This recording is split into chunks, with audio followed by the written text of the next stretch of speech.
The gun pressed cold against the back of Isaac Doyle's neck before he even heard the man step out of the shadows. "You think I didn't see you," Holt Granger said, his voice low and slick as creek water over river stone. "Walking her home like you belong anywhere near that farm, like you belong anywhere near her." Isaac did not move. He was a man who had learned stillness the way other men learn to read, carefully, deliberately, one hard lesson at a time. The late afternoon sun was bleeding orange across the Kansas plains, and somewhere behind him, he could hear Kingsley's sharp intake of breath. That sound, that small, frightened sound from a woman who was not easily frightened, was the thing that nearly broke his composure. "Lower your weapon, Granger," Isaac said. His voice came out even, which surprised even him. "I will do no such thing." Holt stepped around so that he was visible now, and Isaac could see the man's face. It was red and rearranged by something uglier than anger, something desperate. "She is spoken for, you know that. Everybody in Caldwell knows that. The arrangement has been made." "I am not an arrangement," Kate said from behind Isaac, and her voice carried the kind of heat that could blister paint off a barn door. "You stay out of this," Holt snapped. "This is my land you are standing on," she said. "You do not get to tell me to stay out of anything that happens on my own land." Isaac turned then, slowly, deliberately, keeping his hands visible at his sides. He put himself between Holt Granger and Kingsley without making a production of it, without announcing the gesture, just shifted his body so that if the gun went off it would find him first. He looked at Holt directly, and something in that direct gaze made Holt's gun hand waver just slightly. "This is not over," Holt said. "Yes," Isaac said quietly, "it is. And now you need to understand how they arrived at this dusty, dangerous, heart-hammering moment on the dirt path that ran between the Caldwell Baptist Church and the Kingsley farm. Because it did not happen overnight, and it did not happen simply, and the truth of it is far stranger and more tender than the gun suggests. The year was 1879. And Caldwell, Kansas, was the kind of town that swallowed men whole and occasionally spit out their boots. It sat just north of the Kishom Trail, which meant it was loud and rough and full of cattlemen driving their herds north from Texas. And it also meant that the permanent residents, the ones who had dug their roots into the dark Kansas soil and decided to stay, had to be tougher than average to hold their ground. Kingsley was 26 years old, which was considered well past the age of easy prospects by the standards of 1879 Kansas, a fact that she found simultaneously irritating and liberating. She had inherited the farm 2 years prior when her father, Henry Kingsley, had died of pneumonia in the February cold. Her mother had passed when Kate was 12, and she had no brothers, no uncles within 1,000 miles, and no patience for anyone who suggested she ought to sell the land and find herself a husband to lean on. The farm was 320 acres of good grassland with a creek running through the eastern edge. Her father had grown wheat and kept a small cattle operation, and Kate had continued both with the help of 2 hands she paid fair wages and a stubbornness that her neighbors had long since stopped trying to argue with. She could do the books, she could mend fence, she could read weather better than most men twice her age, and she could ride a horse at a gallop that made the other women in town whisper amongst themselves. She was not, by any reasonable definition, a woman who needed walking home, but the autumn of 1879 had introduced a particular complication that changed that calculation entirely. Holt Granger had arrived in Caldwell in the spring, riding in with a crew of men who worked for the Granger Cattle Company out of Wichita. His father, Cletus Granger, was a wealthy and influential man who had made his fortune in land speculation and cattle brokerage, and Holt had inherited his father's money and his father's appetite for acquiring things. He was 34, handsome in an angular, predatory way, and he had fixed his attention on Kate Kingsley with the kind of focused intention that had nothing to do with genuine affection, and everything to do with the fact that her 320 acres sat directly adjacent to the land, The Granger Company had been quietly buying up all summer. He had come calling 3 times, bringing gifts each time: a bolt of blue calico, a tin of imported molasses, a riding crop with a silver handle. Kate had returned every gift. Holt had interpreted this not as rejection but as a negotiating position. He had gone to see Reverend Alton Marsh, who ran the Caldwell Baptist Church, and made a donation to the church fund that was large enough to make the Reverend uncomfortable. And then he had made it known around town that an arrangement had been reached between himself and the Kingsley woman, which was a lie so bold and complete that it had taken Kate the better part of a week to fully comprehend that he had said it. She had confronted him in the middle of Main Street, right in front of the Caldwell General Store, with enough witnesses present to fill a courtroom, and she had told him in precise and ringing terms that no arrangement had been made, no arrangement would be made, and that he was to stop representing otherwise or she would take the matter to Sheriff Dolan.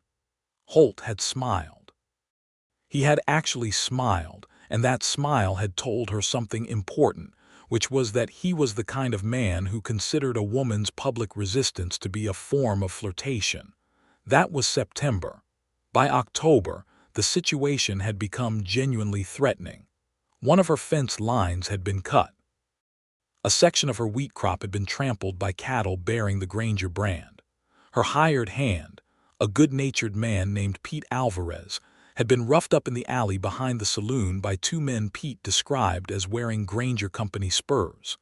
The message was unmistakable: sell the farm or face ongoing difficulty. Marry Holt Granger or face ongoing difficulty. The farm and the marriage were, in Holt's mind, the same transaction.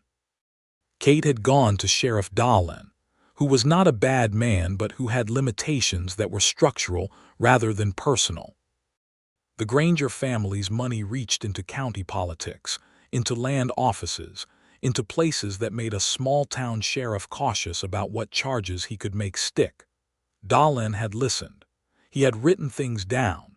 He had promised to look into the fence cutting. Kate had ridden home through the October dark feeling more alone than she had since the day they put her father in the ground. Isaac Doyle had been in Caldwell for 4 years, which was long enough that most people had forgotten he was not originally from there, which was exactly how he preferred it. He had come up from Texas in 1875, driving cattle for a man named Whitfield, and when the drive was done, he had used his wages to buy a modest spread of land 8 miles east of town, and he had started building something quiet and permanent. He ran about 400 head of longhorn cattle on good grass, bought and sold carefully, reinvested steadily, and had by 1879 established himself as a man of solid financial standing and impeccable reputation. The other cattlemen respected him. The merchants liked him because he paid cash and paid promptly. The women at church thought him handsome in a reserved, serious way and wondered privately why he had never married. He was 31, which seemed to him like a reasonable age to be, not young enough to be reckless and not old enough to have lost his appetite for something more than work. He was over 6 feet tall, lean through the shoulders and broader through the chest, with dark hair that needed cutting about as often as he thought to see to it, and gray eyes that people occasionally found unsettling because they gave away very little about what was happening behind them. He was not a man who spoke much, which in a town like Caldwell meant that when he did speak, people listened. He had noticed Kate Kingsley the way you notice a fire in a dark room, naturally and without deciding to. He had been attending Caldwell Baptist Church since his first year in town, not because he was deeply religious in any performed sense, but because it anchored his week, and he liked the quiet of it before the service began, and he had been sitting in the 3rd pew from the back on the left side for 4 years. Kate sat in the 5th pew from the front on the right, which meant he had spent 4 years with a clear diagonal view of her profile. He had observed, over those 4 years, that she always wore her hair in a particular way, pinned up neatly except for 1 or 2 strands that worked themselves loose by the middle of the service. He had observed that she sang the hymns quietly and with genuine feeling, not performing them. He had observed that when she disagreed with something the Reverend said, a subtle line appeared between her brows that vanished before anyone else would have noticed it. He had observed all of this with the careful attention of a man who was interested, but who had not yet found a way to translate that interest into action. Because Kate Kingsley was not a woman you approached carelessly, and Isaac Doyle was not a man who did anything carelessly. He had also observed, beginning in the spring of 1879, the arrival of Holt Granger and the particular quality of Holt's attention toward Kate, and the nature of that attention had put something slow and cold in Isaac's chest that he did not have a comfortable name for. The first Sunday in October, Isaac arrived at church to find the congregation buzzing with the story of Kate's confrontation with Holt on Main Street. He had heard the story from two different sources before the service even started, and both versions agreed on the essential details, that she had been magnificent, and that Holt had been dangerously unimpressed. Isaac had sat in his pew and stared at the plain wooden cross on the wall behind Reverend Marsh's pulpit, and felt the cold thing in his chest tighten into something more specific. He had watched Kate throughout that service. She sat straight and still, and gave no outward indication that she had recently faced down a man with significant resources and zero conscience in the public square. The only sign he could read was that her hands in her lap were folded slightly more tightly than usual. After the service, the congregation filed out into the pale October sunshine in its usual loose formation, shaking hands and exchanging news and loading into wagons and heading home. Isaac had walked out among them and had been in the process of retrieving his horse from the post when he had seen Pete Alvarez approach Kate in the churchyard. Pete was one of her hired hands, and the fact that he was moving carefully, with one arm held close to his ribs, told Isaac immediately that the rumor about the alley assault was true. He watched Pete say something to Kate that made her face go very still. Then Pete climbed awkwardly into his wagon and drove off, and Kate stood for a moment alone in the churchyard with the autumn light on her face and something in her eyes that she was working very hard to keep composed. Isaac made a decision. It was not a dramatic decision. He did not announce it to himself or stand tall and gaze at the horizon. He simply went back to the post, retied his horse, turned around and walked back into the churchyard. She was pulling on her gloves when he reached her, preparing to walk, which he knew she usually did since her farm was only about 1.5 miles down the church road. She looked up when she heard his boots on the gravel, and she did not pretend she did not recognize him. "Mr. Doyle," she said. "Miss Kingsley," he said. "I wondered if I might walk with you." She looked at him for a moment with those clear brown eyes that did not miss much, and he had the impression she was sorting through several possible interpretations of the offer and assessing his probable motivations. "I do not require an escort," she said, not unkindly but clearly. "I know that," he said. He held her gaze. "I am aware that you are entirely capable of walking yourself home. I would still like to walk with you if you will permit it." There was a pause. Around them, the last of the congregation was dispersing. The Reverend Marsh was locking the church door. A jay called from somewhere in the cottonwood trees along the fence. "All right," Kate said. She said it simply, without additional commentary, and turned toward the road. They walked in silence for the first quarter mile, which did not trouble either of them particularly. The October air smelled of dried grass and distant wood smoke, and the road was clear and pale between the fields on either side. Kate walked at a purposeful pace, not hurrying but not meandering, and Isaac matched it without thinking about it.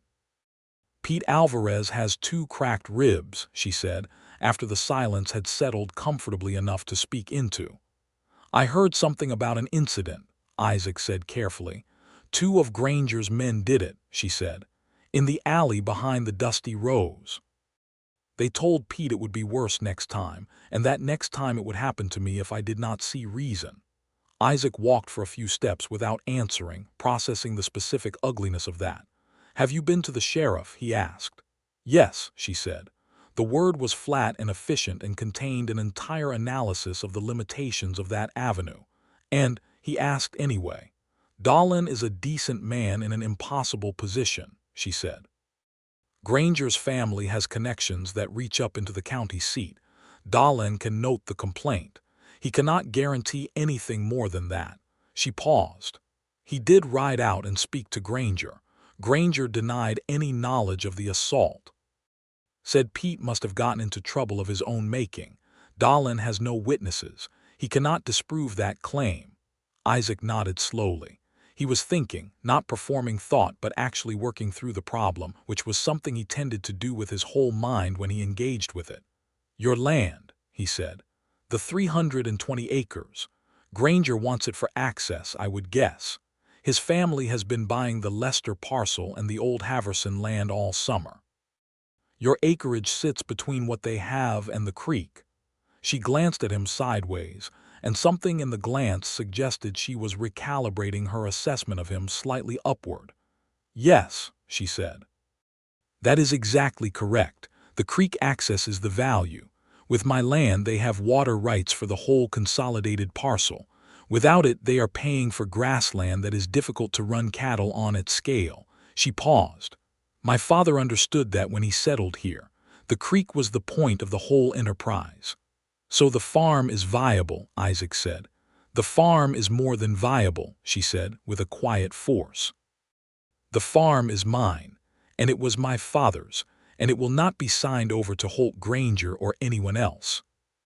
There was something in the way she said it that made Isaac feel a complicated mix of admiration and a deeper, more protective concern than was strictly called for by a first real conversation with a woman he had spent 4 years watching from across a church. They had reached the point where the church road curved east, and the path toward the Kingsley farm branched off to the south, running between a stand of cottonwoods and a long stretch of open pasture. Isaac had been to the Kingsley farm once 2 years prior when her father was still alive, and there had been a neighborhood gathering for the raising of a new barn. He knew the path. "The other hand," he said.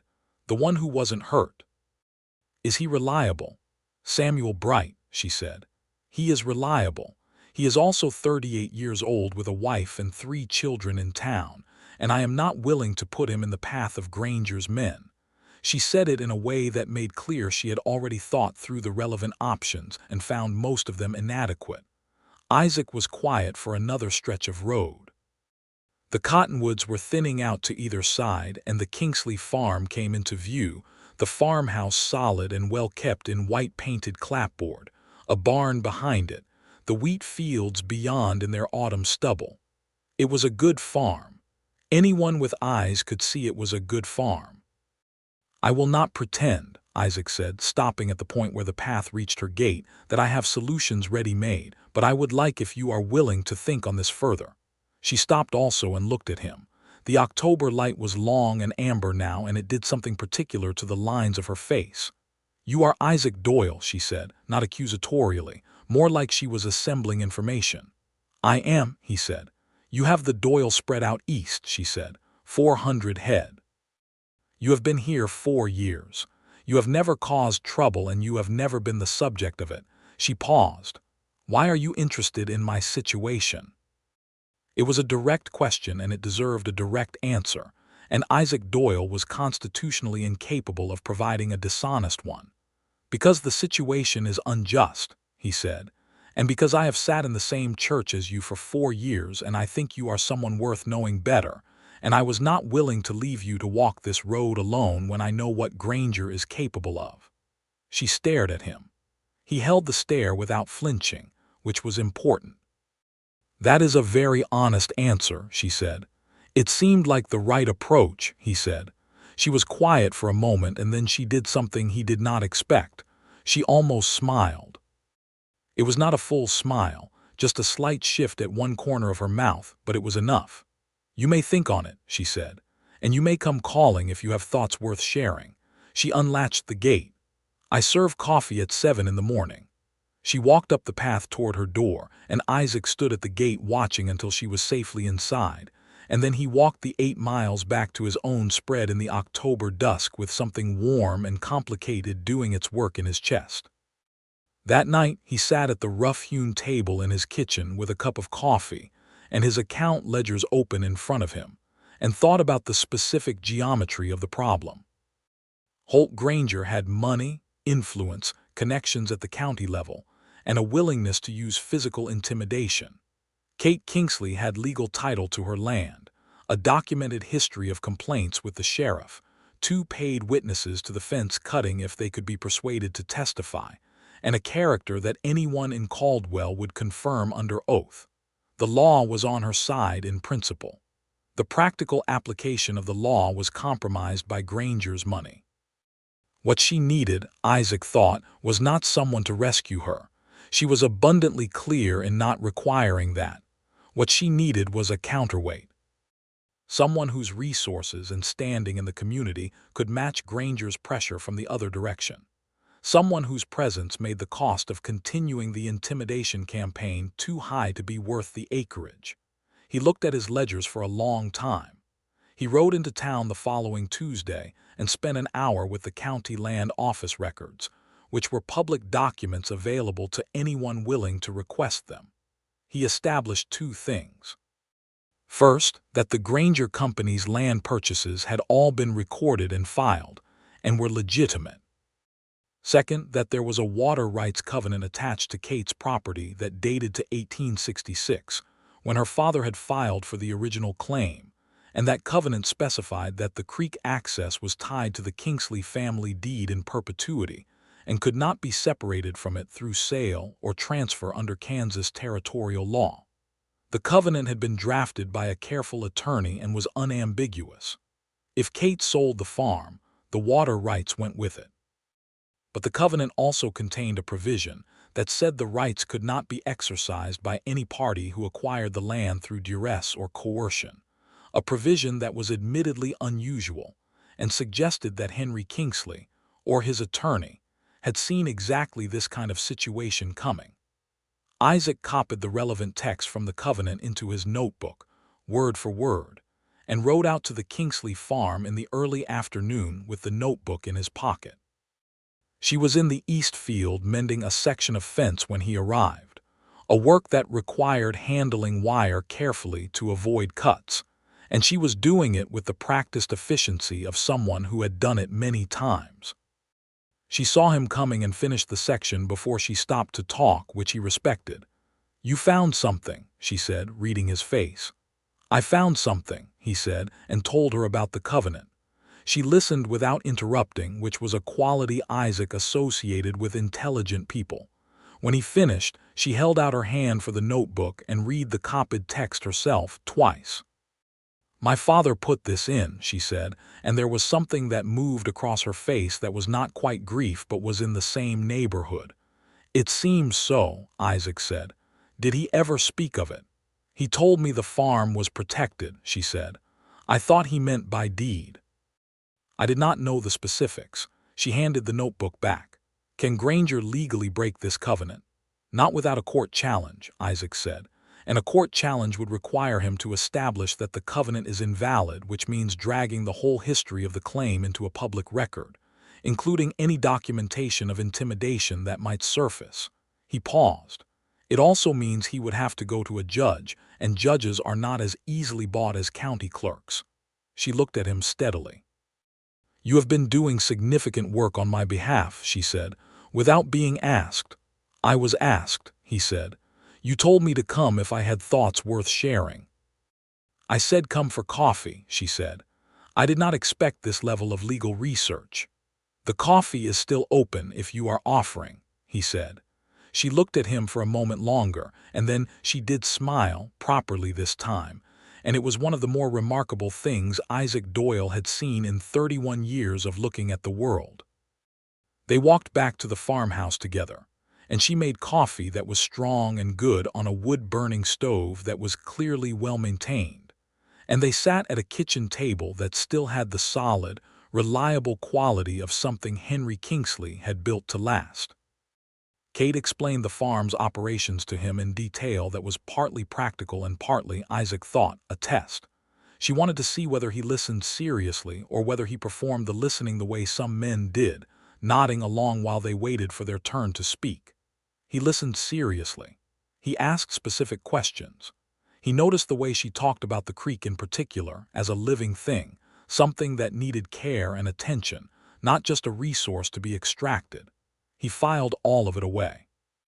He came back the following Thursday, and the Thursday after that, and then on a Tuesday because there was a fence question she had mentioned and he had had a thought about it. And then he came on a Sunday after church, because she had walked out of the service before most of the congregation and he had watched Holt Granger stand at the edge of the churchyard watching her go. And something about that watchfulness had made Isaac move faster than he had been moving. The weeks of October built their rhythm around these visits, and something else built alongside them, something that neither of them named directly because they were both careful people, but that was present in the room with them as surely as the coffee and the morning light through the kitchen window. He noticed things. She was funny, in a dry, precise way that ambushed you. She had read more books than most men he knew, and her opinions on them were worth arguing with, which he did, and the arguments were among the most enjoyable conversations he had had in years. She had a temper that she managed with discipline rather than suppression, which meant it occasionally came out sideways in the form of extremely precise and devastating observations about people who had earned them. She was afraid of very little, but she was not reckless.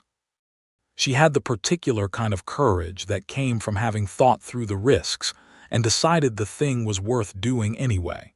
He noticed also that she had begun to notice him. It was subtle, but he had been watching her for 4 years across a church, and he had developed a fairly calibrated sense of her baseline. She was more attentive to his face when he spoke than could be explained by mere polite listening. She remembered small things he mentioned and referenced them later. One morning she made the coffee differently than she had been making it, and when he commented that it was excellent, she said she had been told that Texans preferred a longer brew and she had wanted to see if it made a difference. He had been born in Texas. He had mentioned it once, in passing. On the 3rd Sunday of October, Isaac stayed after church and walked her home. And on the path between the church road and the farm, Holt Granger stepped out of the cottonwood shadows with a gun, and everything that had been building quietly behind the scenes of ordinary life came crashing forward into the daylight. The gun pressed cold against the back of Isaac's neck in time, did that strange elastic thing it does in moments of genuine danger. Holt circled around to face them, his expression a complicated arrangement of jealousy and wounded entitlement that Isaac recognized as the most dangerous kind of rage, the kind that was also genuinely surprised. Holt had convinced himself that his version of events was real, and finding it contradicted by the physical presence of Kate walking beside another man on a Sunday afternoon had broken something loose in him. "You think I didn't see you," Holt said, and Isaac felt the cold metal and kept himself very still. The confrontation unfolded as it had, with Kate's voice ringing out over the dry October grass like something forged, and Isaac placing himself between the gun and the woman, and Holt's hand wavering because Isaac's gray eyes had a particular quality that people tended to find more disconcerting than they expected. But Holt was not done. He was angry and embarrassed, and those are a volatile combination. "You want to protect her," Holt said, his voice climbing into something ugly.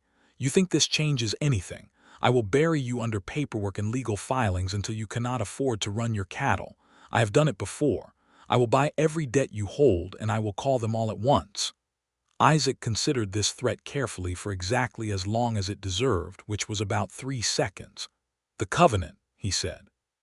Holt blinked. "What?" "The water rights covenant on the Kingsley property," Isaac said, his voice absolutely calm. "Your attorney should have found it when your company started acquiring adjacent parcels. If he did not, you need a better attorney. If he did and chose not to tell you, you need a different kind of conversation with him." He paused. "That covenant makes your acquisition strategy significantly more complicated, Any coercion connected to this property, any documented intimidation, makes it legally untenable. You would be handing a judge the exact instrument to void any transaction you might force. The silence that followed was the kind that has weight and texture. Holt's face went through several distinct expressions in rapid succession. He landed finally on something cold and calculating, which was actually more dangerous than the rage had been, but it was also a different kind of danger. It was the danger of a man who was reconsidering his strategy, not of a man who was about to shoot. "This is not over," Holt said. "Yes," Isaac said quietly. "It is." Holt held Isaac's gaze for a long moment, and then he looked at Kate, and what he found in her face seemed to finalize something for him. He lowered the gun slowly and stepped back off the path into the cottonwood shade, and after a moment the sound of his horse leaving reached them. Kate let out a long, slow breath. Isaac turned to face her fully. She was standing with her spine straight and her chin level, and her hands, he noticed, pressed flat against the sides of her skirt, which was the only visible evidence that she had been frightened. "Are you all right?" he asked. "I am fine," she said, and then after a pause, "Thank you," he nodded. They stood for a moment in the aftermath of it, the October light slanting long and the cottonwoods rattling their last leaves. "The covenant," she said. "You told me about it as a legal matter. You did not tell me you were planning to use it as a direct challenge." "I was not certain the opportunity would arise," he said. "I wanted to have it ready." She looked at him with an expression he could not fully read, which was not a common experience for him. There was something in it that he thought might be the visible surface of a much larger interior reckoning. "Why?" she asked, and it was a different question than the one she had asked before on the gate post. That earlier why had been practical.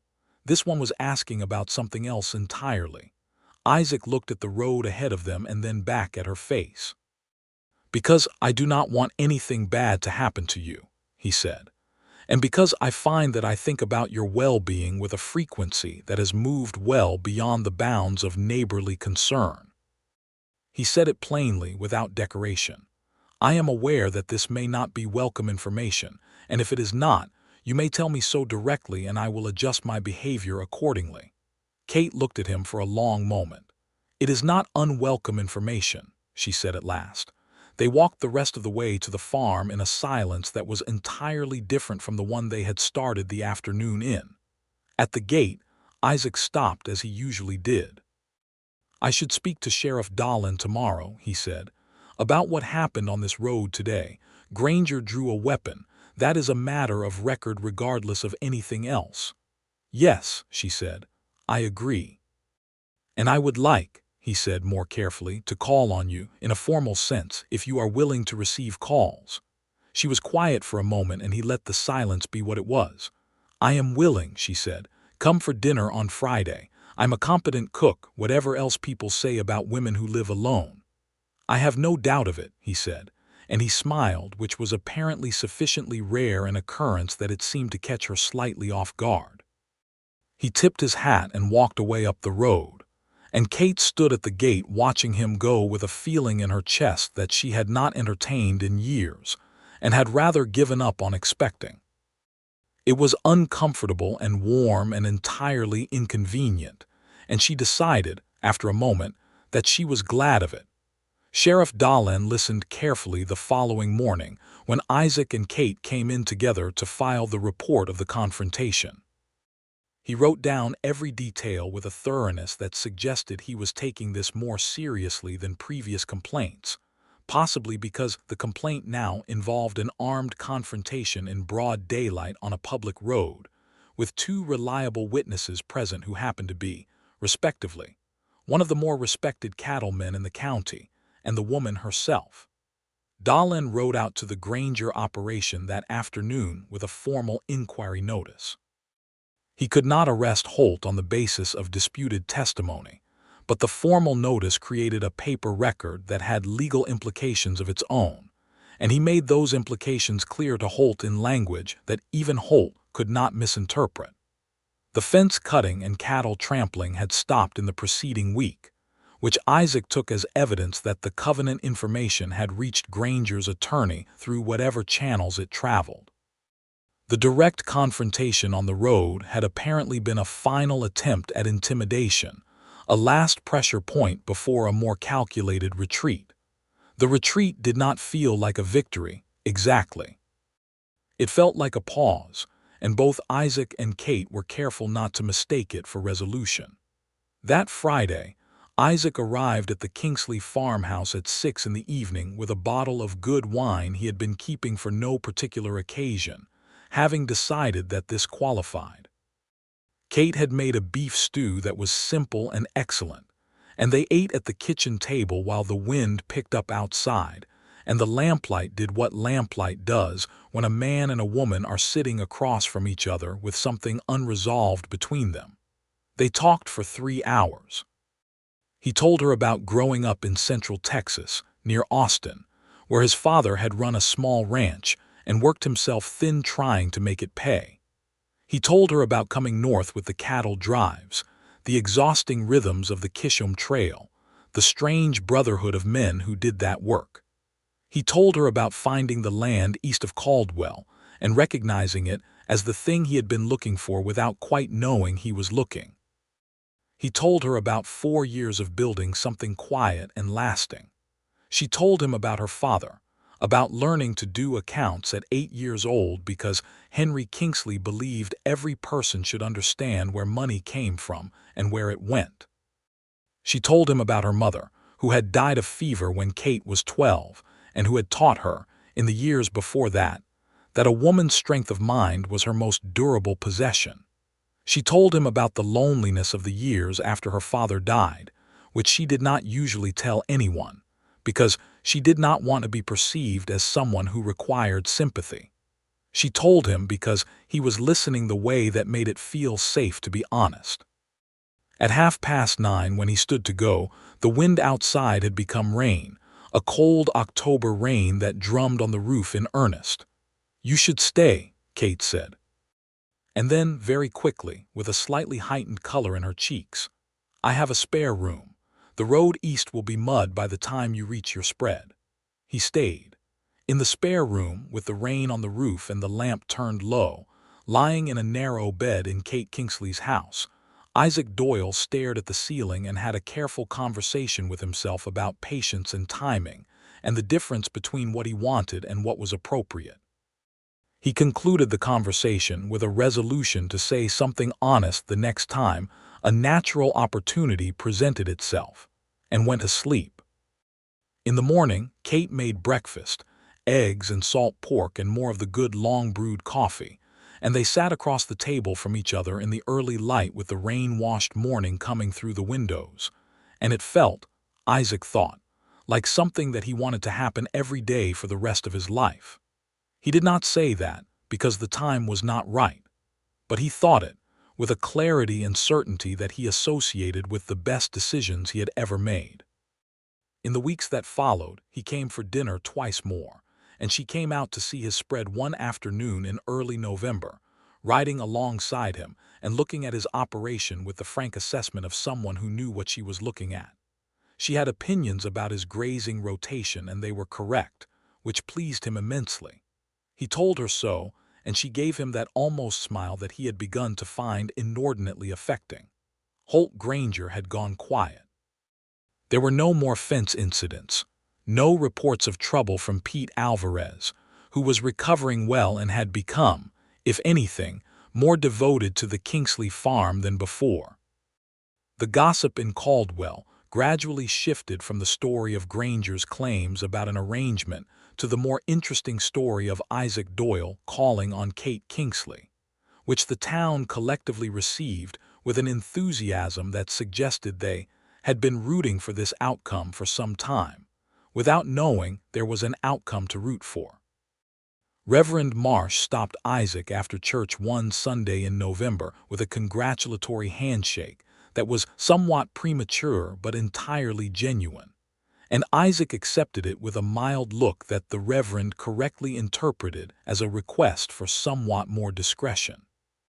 There was an evening in mid-November when they were sitting on the porch of the farmhouse after dinner, wrapped in coats against the cold, watching the enormous Kansas sky do its dark, magnificent business with stars, and Kate said something about the farm that struck Isaac very particularly. "I used to think the farm was the point," she said. "That protecting it was the whole project. That if I could just hold onto the land, everything else would be secondary. And now," he said. She was quiet for a moment, looking at the sky. "Now I think the farm is part of the point," she said. "I am reconsidering what the rest of it might consist of." He looked at her in the dark, and she was looking at the stars, and he made a decision that was as clear and direct as any he had ever made. "Kate," he said. She turned to look at him. "I have been thinking about saying this in the right way for several weeks," he said. "I have not found a right way. I am going to say it plainly and trust that you prefer that to ornamentation." "I do prefer that," she said. "I am in love with you," he said. "I think I have been moving in that direction for longer than is probably sensible to admit. I want to ask you to marry me, but I am aware that we have only been truly acquainted for 2 months, and I do not want to rush something that matters this much. So I am telling you how I feel, and I am asking you what you think." She looked at him for a long moment. The stars moved in their incomprehensible patterns above them, and the cold air moved across the porch, and a horse shifted in the barn behind the house. "I think," she said slowly, "that 2 months of honest conversation is worth more than 2 years of performed acquaintance." She paused. "I think that I have been very careful for a very long time, and that the care has been correct, and that it may be time to be careful about something different than I have been careful about." "That is very precise," he said. "I am a precise person," she said. "I know," he said. "It's one of the things I love about you." She looked at the stars again and then back at him, and something in her face shifted into something warm and unguarded that he had not seen fully before. "Ask me again," she said. "In the spring, when the wheat comes in." He held her gaze. "Why the spring?" "Because I want to know that this feels the same when it has survived a winter," she said. "And because I want it to be asked on a good day when the world looks right." He nodded slowly. It was not a no. It was something better than a yes, because it meant she was thinking about the future in terms that included him, and she was protecting it, which was the most Kate Kingsley thing she could possibly have done. "In the spring," he said, "when the wheat comes in." The winter that followed was both easier and harder than anything either of them had expected.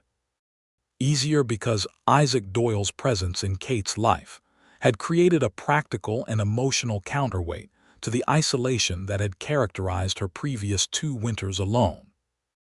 He came twice a week when weather permitted, which was most weeks, and on the weeks when deep snow made the East Road impassable. They exchanged notes carried by Pete Alvarez or Samuel Bright with the mundane details of farm operations and occasional observations on other subjects that were considerably less mundane.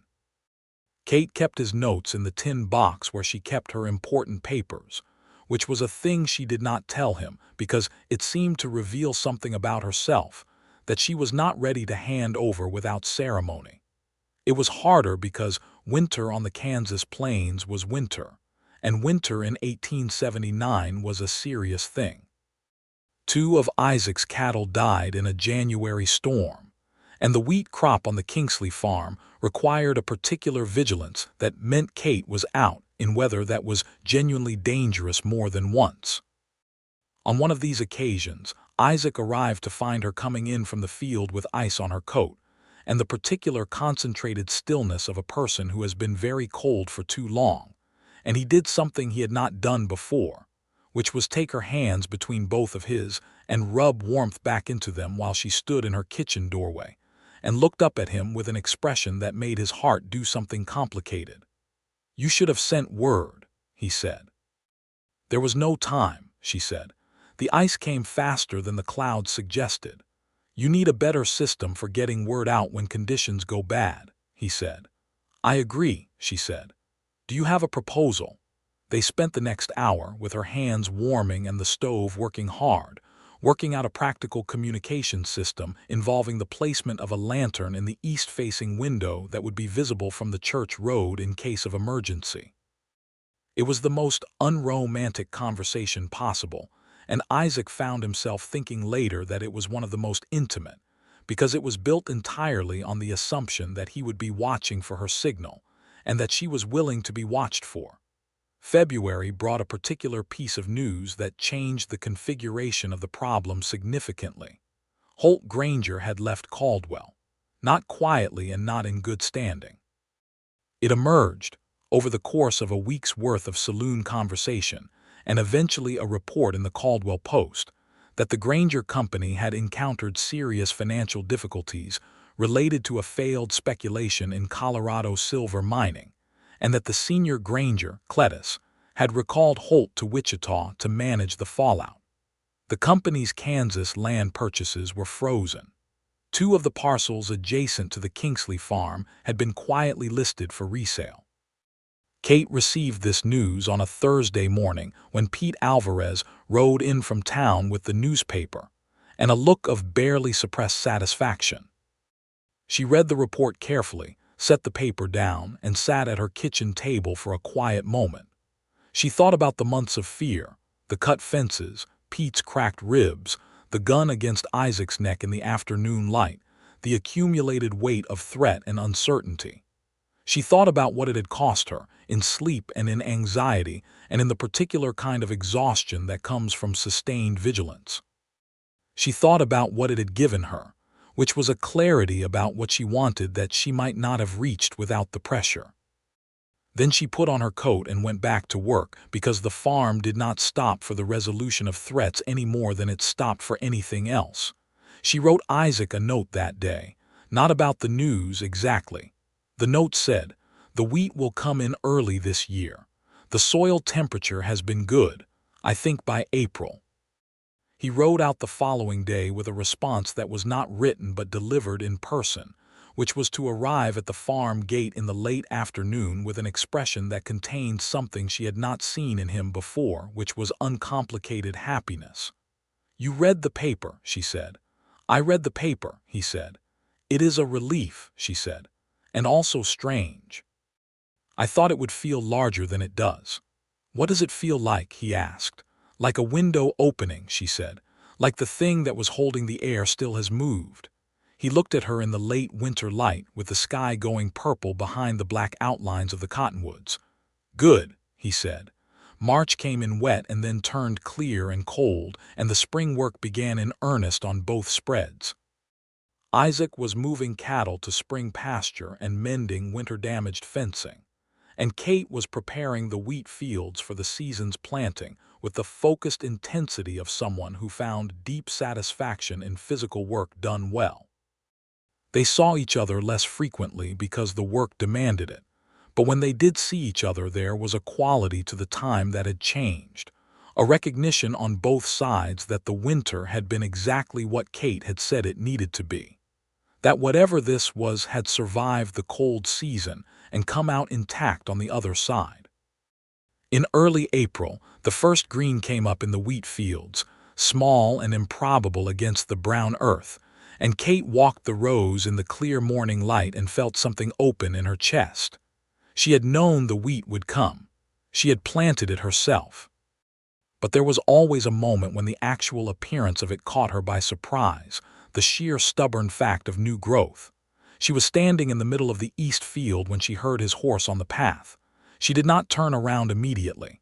She let him come to her, and he did, leaving his horse at the fence and walking through the field rows until he stood beside her and looked at what she was looking at. "There it is," he said. "There it is," she agreed. He was quiet for a moment, and then he reached into his coat pocket and took out a small object that caught the morning light when he held it out to her. It was a ring, simple and solid, gold with a small garnet set in a plain bezel, not showy but clearly not casual either. "When the wheat comes in," he said. She looked at the ring and then at his face, and what she saw in his face was the same thing that had been there since October, steady and clear and without performance.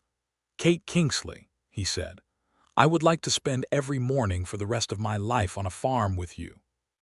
I would like to argue with you about grazing rotations and read books with you in the evenings and drink coffee that is brewed properly and grow old in the same direction as you. I am asking you to marry me." She was quiet for what might have been 30 seconds or might have been much longer. "Yes," she said. She said it simply without qualification, the way she made her best decisions once they were clear to her. "Yes, Isaac, I will." He put the ring on her finger and she let him, and then she put her hand against his chest and he covered it with his, and they stood in the wheat field in the April morning with the whole of the Kansas sky above them, and it was, Kate thought, exactly the right day. They were married in June of 1880 in the Caldwell Baptist Church, with Reverend Marsh officiating and approximately half the population of Caldwell attending, because the marriage of Isaac Doyle and Kate Kingsley had become the kind of event that the town had developed strong collective feelings about. Pete Alvarez sat in the front row with his arm fully healed and his hat in his lap and a grin that he made no attempt to control. Samuel Bright attended with his wife and 3 children and left flowers from their garden on the farmhouse step the night before. Kate wore a dress she had made herself from deep cream-colored fabric, with small buttons down the front that she had chosen because they reminded her of something her mother had owned. Her hair was done up properly, but 2 strands worked themselves loose before the ceremony was half over, which was exactly as expected. Isaac stood at the front of the church in his good suit and watched her come down the aisle, and thought that he had been patient and careful and deliberate, and that all of it had led exactly here, to this specific light in this specific church on this specific morning, and that everything behind him had been worth it for precisely this. The vows were the traditional ones, but Reverend Marsh, who had a small talent for ceremony that he usually kept restrained, added a line at the end that he had composed himself. He said, "Let these 2 who have chosen each other clearly and honestly be a protection and a joy to one another in every season." Kate held Isaac's hands and thought, briefly and privately, of the October afternoon when he had put himself between her and a gun on a dusty road, and of the February morning when he had taken her frozen hands between his without asking, and of the note she had written about the wheat and the way he had ridden out the next day just to stand in the late winter light and be glad with her. She thought that she had been, for most of her life, very good at not needing things. She thought that Isaac had managed, without pressure or performance, to make her willing to need something. He slid the ring that had been waiting in his pocket since winter onto her finger properly now, and she thought it fit exactly. They moved Kate's operations into a combined effort with the Doyle spread in the months that followed, a practical consolidation that made both farms more efficient without erasing what either of them had built. Kate kept the Kingsley farm running under her management, because the wheat and the creek and the land were hers in a way that did not change with marriage, and Isaac did not suggest otherwise. He simply added his resources and his labor to hers, and they worked the 2 spreads as a single enterprise with 2 centers of operation. The water rights covenant remained in the Kingsley deed, undisturbed and uncontested.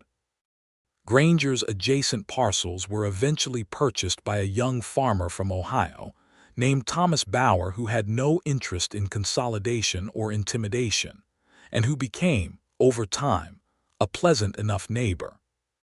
What Isaac and Kate built together in the years that followed was not the story of a man saving a woman, because that was never what it had been. It was the story of 2 careful, capable, private people who had each been building something good in parallel for years, and who had found, at the exact right moment, that their separate good things fit together in a way that made something better. In the spring of 1882, Kate gave birth to their first child, a son. They named him Henry after her father, which felt entirely correct. Henry was a loud and emphatic baby who had his mother's brown eyes and his father's stubborn calm, which expressed itself in infants differently than in adults, but was recognizably the same quality.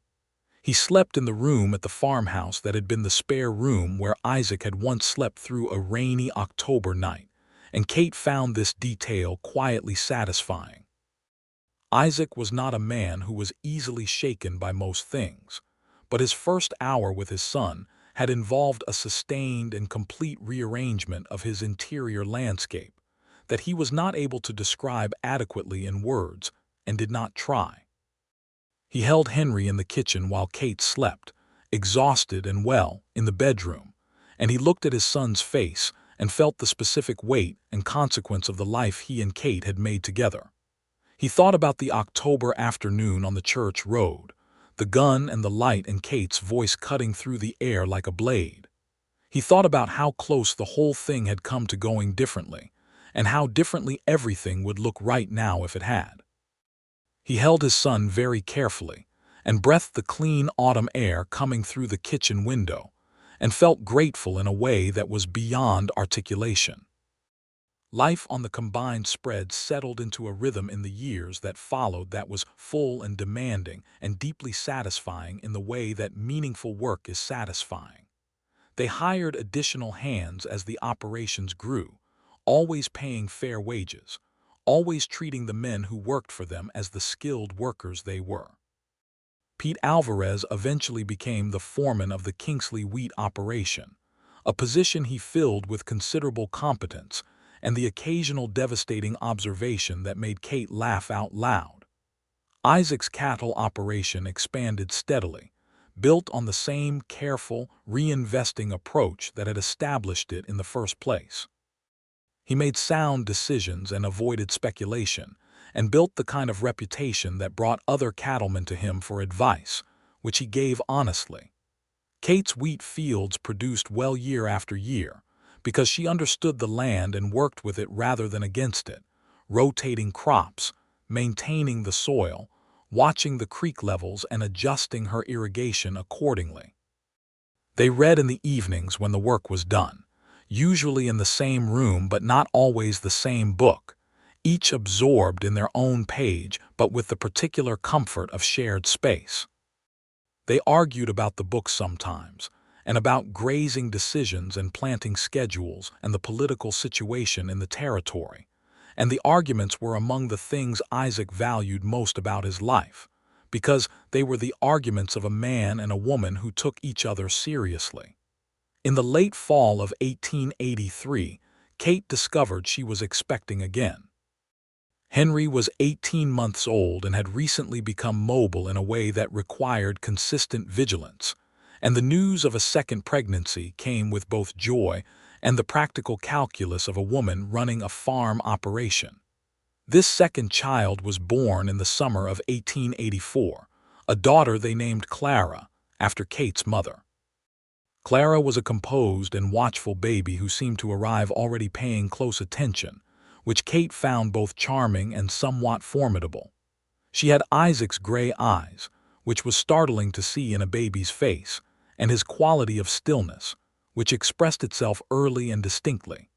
Henry, at 2.5, received his sister with a suspicious and evaluating look that gradually, over the course of several weeks, shifted into proprietary affection. He was seen on multiple occasions attempting to show Clara things: a wooden spoon, a leather glove, a horse at a safe distance, with the confident pedagogy of someone who believed firmly that she needed his guidance to understand the world. Isaac observed this with enormous private amusement. Caldwell itself changed in these years, as the Wild West was changing throughout the territory. The cattle trade that had made the town wild and loud was shifting north, following the railroad expansion, and Caldwell was becoming less a trail town and more a settled community, with a school that required a second teacher by 1884 and a proper assay office, and a newspaper that was expanding its operations. The violence and roughness that had been part of the town's character when Isaac arrived in 1875 had not disappeared entirely, but it had moderated, replaced by the ordinary drama of a community building itself. Isaac had lived through enough of the rougher years to appreciate the moderation without being sentimental about the change. He had not come west for adventure. He had come for land and a life, and the land was good and the life was better than he had known to want. Kate felt about Caldwell the way she felt about the farm, with a clear-eyed affection that included full knowledge of its flaws and a commitment to its welfare that expressed itself in practical ways. She became involved in the school expansion campaign, not in a visible or political way, but in the way that got things done, writing letters to the Territorial Education Office, organizing a fundraising supper, making the case with the precision of someone who had run accounts since she was 8 years old, and could explain exactly why an investment in educational infrastructure was economically sound as well as morally necessary. Isaac watched her do this and felt the particular pride of a man who has married someone who is genuinely formidable and who makes the world around her better by being in it. In 1885, they added a room to the farmhouse for the children, a proper addition with good lumber and a window that faced east.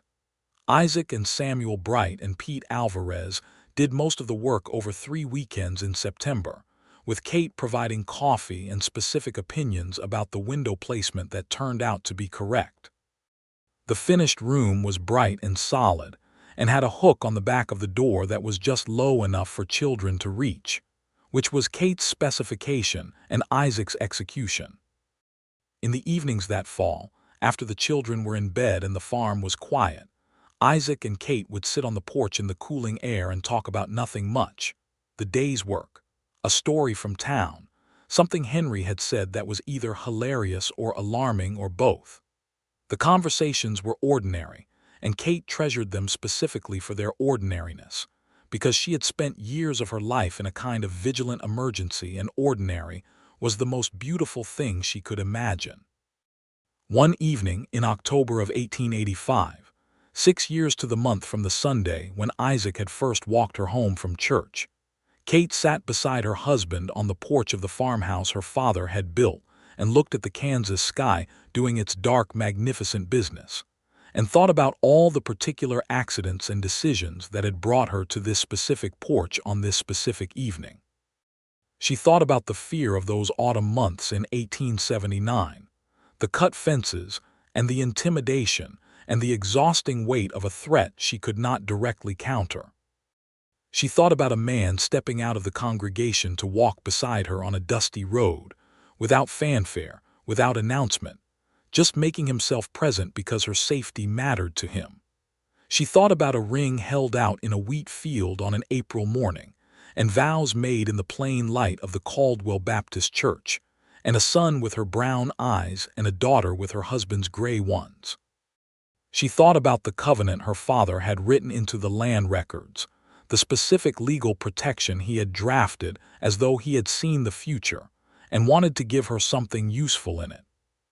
She thought that Henry Kingsley would have liked Isaac Doyle very much, and that the thought made her both sad and glad in the way that thoughts about the dead often do. She reached over in the dark and took Isaac's hand. He turned to look at her, and in the starlight his face had the expression she knew best from him, the one that was not guarded and not performed but simply present, attentive, steady. "I was thinking," she said, "that this is a very good life." "Yes," he said, his hand closed around hers. "It is." They sat together in the October dark with the stars enormous above them, and the farm quiet around them, and the children sleeping in the room with the east-facing window, and the creek murmuring somewhere beyond the fields, and the wheat stubble silver in the starlight, and the horses moving softly in the barn, and everything that they had built between them extending in every direction like good solid ground. "I am thinking about next spring's planting," Kate said, after a companionable silence. "Of course you are," Isaac said, with the particular tone that meant he was smiling in the dark. "I want to try a different rotation in the east field," she said. "Corn in the section closest to the creek. The soil moisture should support it." "You have done the numbers?" he asked. "I have done the numbers," she confirmed. "Then it sounds right," he said. She leaned her head against his shoulder, which was something she did not do often enough, she thought, because she was constitutionally disposed toward uprightness and self-containment, but which felt entirely natural in this particular dark on this particular evening. He rested his cheek briefly against the top of her head, which was his version of the same thing. They stayed that way for a while, with the stars moving overhead in their ancient, indifferent patterns and the October wind coming across the Kansas plain, carrying the smell of soil and distance and coming winter and all the ordinary beautiful complications of a life worth having.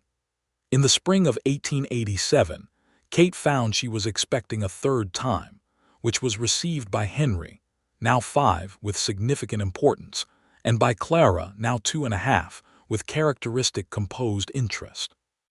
The pregnancy was harder than the previous two, and Isaac moved his work schedule to stay closer to the farm through the later months, which he did without discussion, because it was the obvious thing, and he was not a man who required praise for doing obvious things. The third child was born in November of 1887, another son. They named him James, which was Isaac's father's name, and James arrived with the particular combination of Kate's precision and Isaac's calm that appeared to be the family's signature, already visible in the set of a newborn's features in ways that were probably not rational, but that both parents observed independently and agreed on.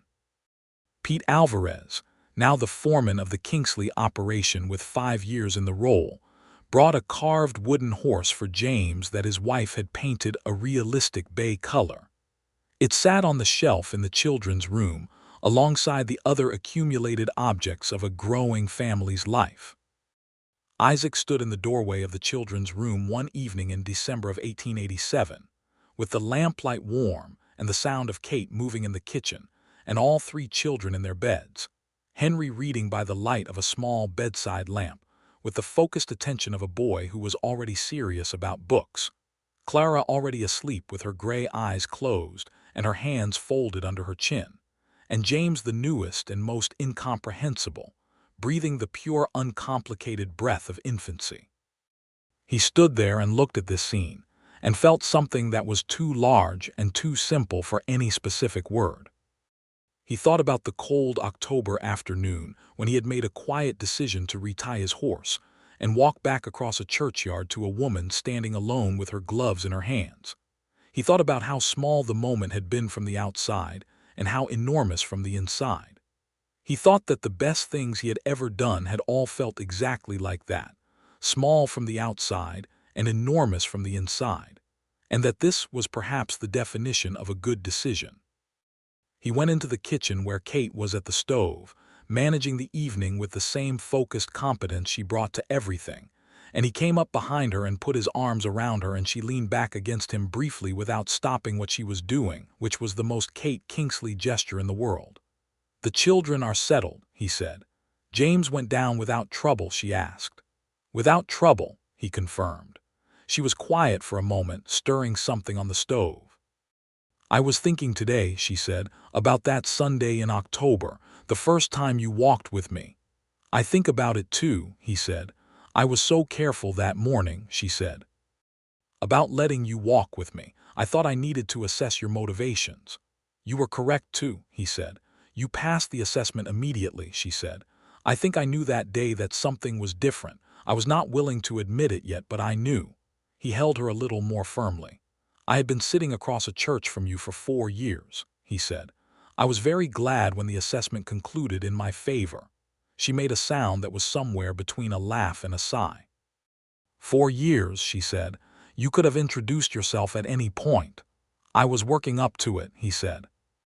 "You are not the kind of man who needs 4 years to work up to anything," she said, with the precision of someone who knew him very well. He was quiet for a moment because she was right and they both knew it.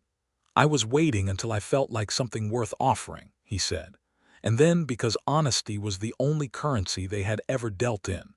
The farm took 4 years to feel established. I wanted to be standing on solid ground before I came to you. I wanted to be something real." Kate turned within his arms, leaving the stove to its own devices for a moment, and looked up at his face. "You were always something real," she said. He looked down at her in the kitchen lamplight, this woman who had built her own ground and protected it and expanded it and made it flourish, who had received him with clear eyes and honest questions and a willingness to know him that he would never stop being grateful for. "I know that now," he said. "You taught me that." She reached up and touched his face with one hand, briefly, the way she sometimes did when words seemed beside the point, and then she turned back to the stove because dinner would not make itself, and they had 3 children to feed. He stayed where he was for a moment, in the kitchen of the farmhouse her father built, with the creek moving somewhere in the dark beyond the fields and his children breathing their various sleeps in the room with the east window and his wife's capable hands managing the evening. And he thought that patience and care, and the willingness to do the right thing even when it was the quiet, unremarkable right thing, had brought him to exactly where he was supposed to be. Outside, the Kansas night was enormous and clear. The stars were the same ones that had been above them on every October evening since that first walk, unchanged and indifferent and beautiful. The wheat fields lay in their winter rest. The creek kept its ancient covenant with the land. The horses stood in the warm barn. The gate at the end of the path was solid on its hinges. Everything that was supposed to be protected was protected. Everything that was supposed to grow had grown. The life they had made was whole.